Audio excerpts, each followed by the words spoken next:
Good afternoon guys. Pakainin ko muna yung ano ko guys. Kasi nanood kasi ako ng live ni Chris na Mahusay sa birthday niya. Alam mo naman guys, idol tayo. Oo, nanonood ako. Ngayon ako naman ang mag-vlog. Happy birthday Chris na Mahusay. Shout out. Pumunta pala si Sir Paul, Pugong Biyahero. Ay, naiyak talaga ako guys sa aking mga paboritong pinapanood. Ayan, pakainin ko muna yung mga ano ko guys. Time ngayon is mag alas 4 na. Pakainin ko muna yung mga alaga ko.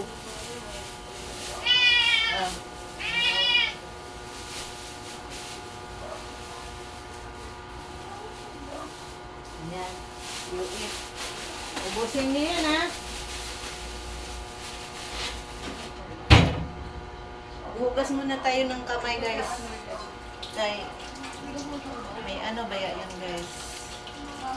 Yung cat food. Ngayon guys, namalingki yung asawa ko. Hindi ako makita guys, no. Namalingki yung asawa ko, may gulay ngayon, namalingki siya ng ulam, isda. Ngayon, ihahaul natin yung pinamalingki niya kung anong pinamili.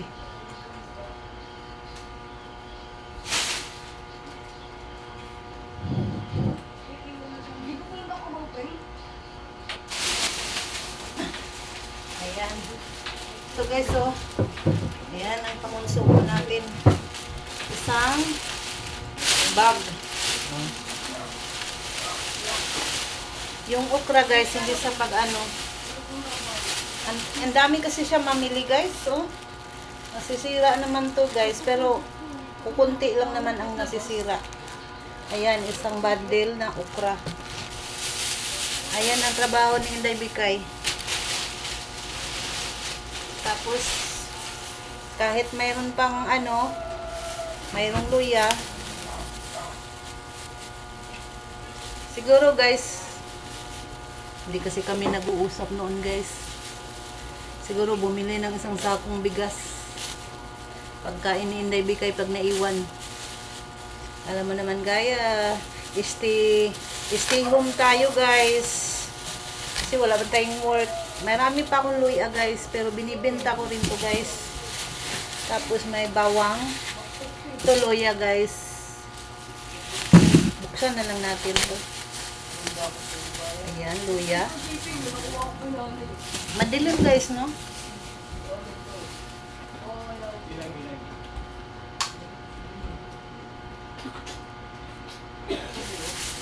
May sibuyas.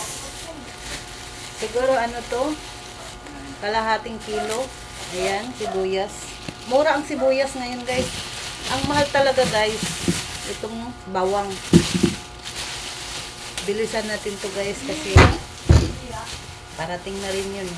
Hindi ko na ihahol yung pinamalingki niyang isda. Mayroong munggo. Paborito ko yung munggo guys, kahit ihalo nito kunting sahog. At burrito to guys, pero siya hindi naman gaano kumakain nito eh. Mayroon pa akong kalabasa guys, kalahati. Bumili na naman ng kalabasa, always kalabasa. Pero maganda yung kalabasa guys, Kung sa dalaga pa, makinis. Tapos, mayroong konting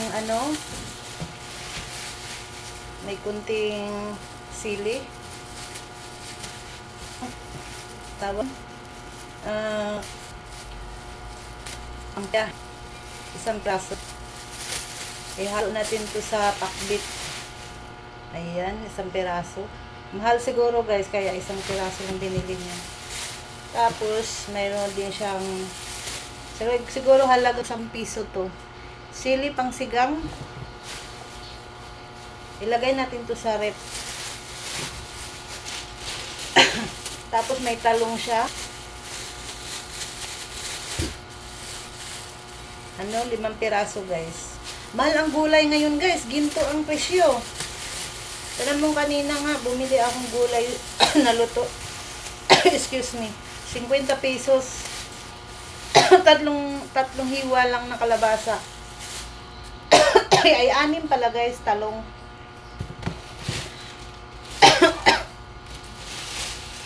inuubo man ako guys. Tapos, mayroong ano dito sa yote. Kasi galing kasi binagyo guys. Kaya mahal ang gulay. Siguro may budget siya pang biling gulay. Tumaas kasi yung sugar ko guys. Kumain ng ano, rice. Ayan. Kuan. 4 na peraso. Hindi ko na ipakita sa inyo. Ano to sayote guys. Hindi ko to ihalo dito yung ano guys, yung talong. Pag nasira siya, umano siya guys. Pag nalata, nahawaan yung ibang gulay. Tapos meron tayong cabbage, 1 piraso. Cabbage. Sa Tagalog to guys, repolyo. Repolyo. May 3 tayong carrots. Kung sa Bisaya, tawag nito carrots. Pang English, carrots. Tapos, may pipino siya guys.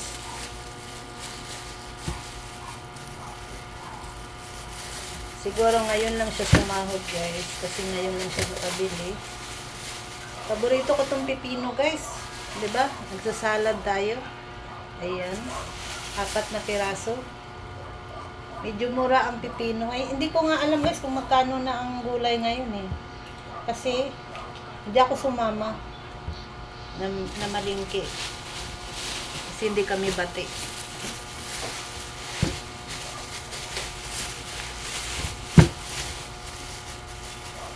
Kasi pag nagyaya kasi yun guys, yung asawa ko, urada-urada. Laging hinahabol yung oras. Ayaw kong ganyan guys. Kasi pag tapos kasi nagbabad sa cellphone. Wala na kaming usap-usap sa bahay kasi tatatlo lang kami sa bahay. Hindi na gaano nag-uusap. Gawa ng kanya-kanyang hawak sa cellphone. Eh ako naman guys kay nagba-vlog kasi ako guys. Tapos nagre-reels. Ano rin nyo yung reels ko guys. Kay Maribik Sinahon.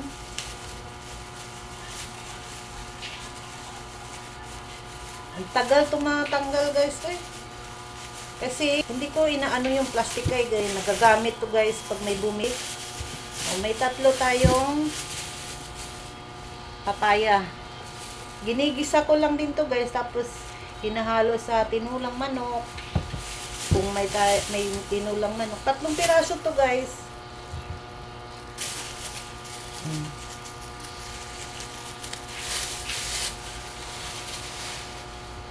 Kain tayo ng masustansyang gulay guys. Tapos may kalamansi din siya. Siguro ano to guys. Mura ang kalamansi. 1/4. Tapos may kamatis. Itong kamatis guys, madalas akong gumamit nito pag maggisa ng itlog. Ayan kamatis. Ang ganda-ganda niya guys, oh. Kita nyo? Ang ganda. Makinis. Nagbili na naman siya ng mais guys. Isang katutak. Oh. Kita mo naman. Isasaing natin to lahat. Kasi pag hindi kasi to isasaing guys, nabubulol na naman si Inday Bikay guys. Nasisira, namamaho, napapanis. Kaya dapat siya bumili guys. Dapat nagbili siya kalahati may balat. Kasi pwede pa isaing sunod bukas. Isang saingan. Kaya, sawa na naman ako nito sa mais. Isang kainan. Pero nilalagay, pag naluto guys, nilalagay ko ito sa laki ng guys, oh. Ang laki ng lagayan. 5 piso to guys. Pag yan namili guys, yung sahod niya, ubos biyaya. Kaya pag wala na kaming pambili, wala na.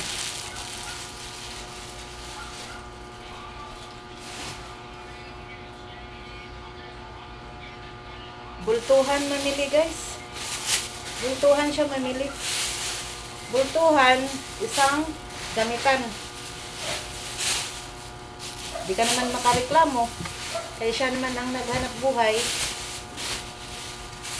Hanggang tagaluto lang ako guys. Walang sahod.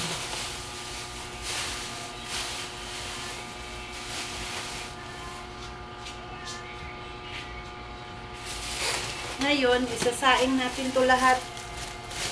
Kasi hindi na to pwede kinabukasan.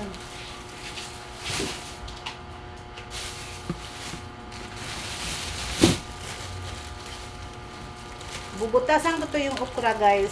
Parang singaw. Parang hindi siya madaling masira. Try this guys. Nakababa dito sa lamesa. Nangingitim na rin to eh. Minsan nilalagay ko sa rep. Pero hindi mo mailagay lahat sa rep yan guys. Kasi puno ng soft drinks. Alam naman nagtitinda tayo.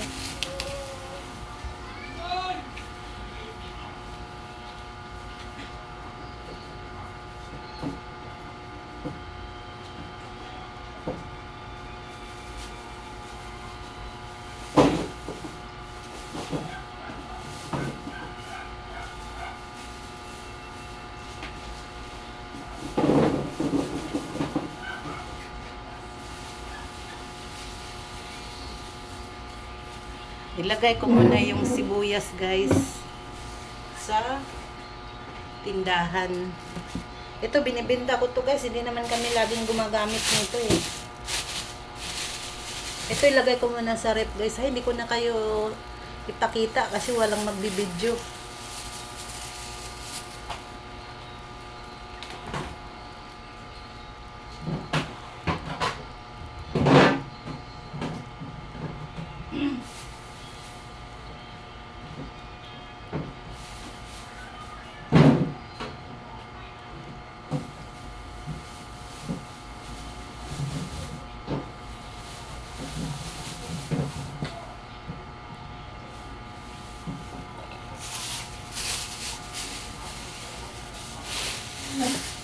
Itong kalamansi guys, lagay ko sa rep kasi madaling masira to.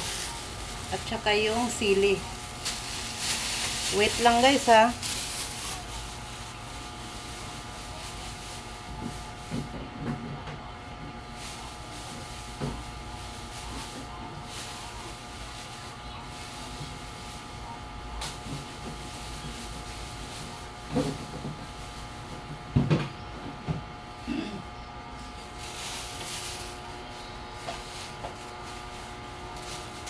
Bukas ipapakbit ko yung ano guys.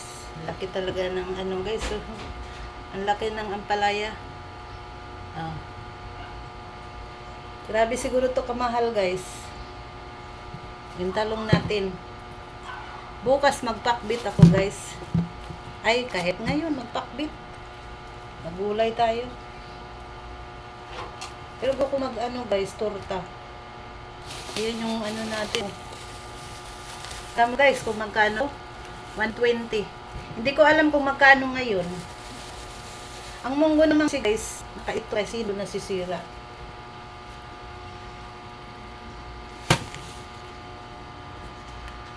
Ilipat natin tong ano natin.